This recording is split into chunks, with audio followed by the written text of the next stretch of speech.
What if the whispers of unseen beings aren't just ancient folklore? For centuries, jinn have lingered in the shadows of Islamic culture, blurring the lines between myth and reality. Could these entities truly exist, or are they merely figments of our imagination? Let's explore what Islamic texts, ancient beliefs, and legendary tales reveal about these mysterious beings. In Islamic theology, jinn aren't just myth, they're part of divine creation. According to the Quran, jinn were created from smokeless fire before humanity ever existed. While humans were fashioned from clay, these beings came from an entirely different element, giving them unique abilities and an invisible nature. But here's what makes jinn truly fascinating. They possess free will, just like humans. The Quran states that jinn can choose between obedience and disobedience, between faith and disbelief. Some jinn are righteous believers, while others are rebels. This brings us to the most famous jinn of all, Iblis, also known as Satan. Iblis was originally among the jinn who had risen to such high ranks that he dwelled among the angels. But when God commanded everyone to prostrate before Adam, Iblis refused. He declared, "I am not the one to prostrate myself to a human being whom you created from dried clay. I am created from fire." This single act of arrogance changed everything. Iblis was cast out, and he vowed to lead humanity astray until the day of judgment. This story reveals that even beings of immense power can fall through pride. On the opposite end, we have Prophet Solomon, who was granted extraordinary power over the jinn. Islamic tradition tells us that jinn built Solomon's temple under his command. He controlled these powerful beings and harnessed their abilities for righteous purposes, demonstrating that jinn are subject to divine authority. But jinn didn't first appear in the Quran. These entities were deeply embedded in Arabian culture long before Islam.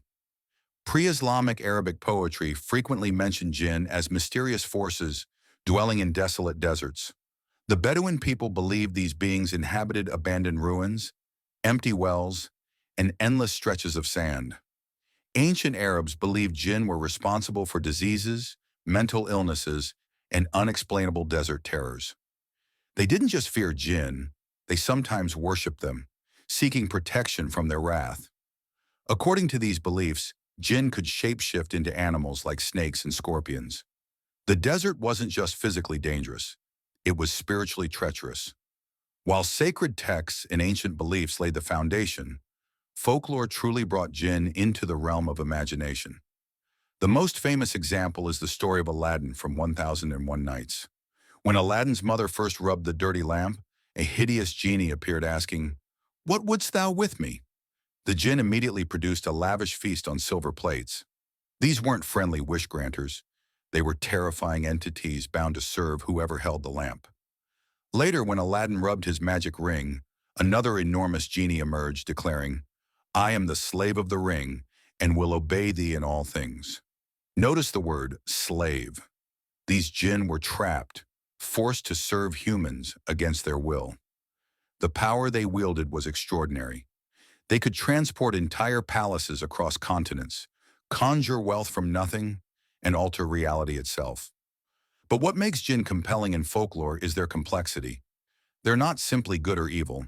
Some are benevolent helpers. Others are cunning tricksters who twist wishes into curses.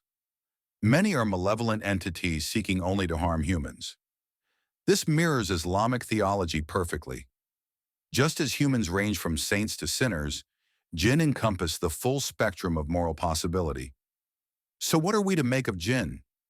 Are they real entities dwelling in an unseen dimension, or powerful metaphors for mysteries we cannot explain? From Quranic verses describing their creation and free will, to ancient Arabian fears of desert spirits, to the magical genies of legendary tales, jinn represent humanity's eternal fascination with the invisible and the unknown. Whether you view them as literal beings or symbolic representations, one thing is certain: jinn have profoundly shaped Islamic culture, literature, and spirituality for over a millennium. They've influenced everything from religious practice to artistic expression, from legal rulings to bedtime stories.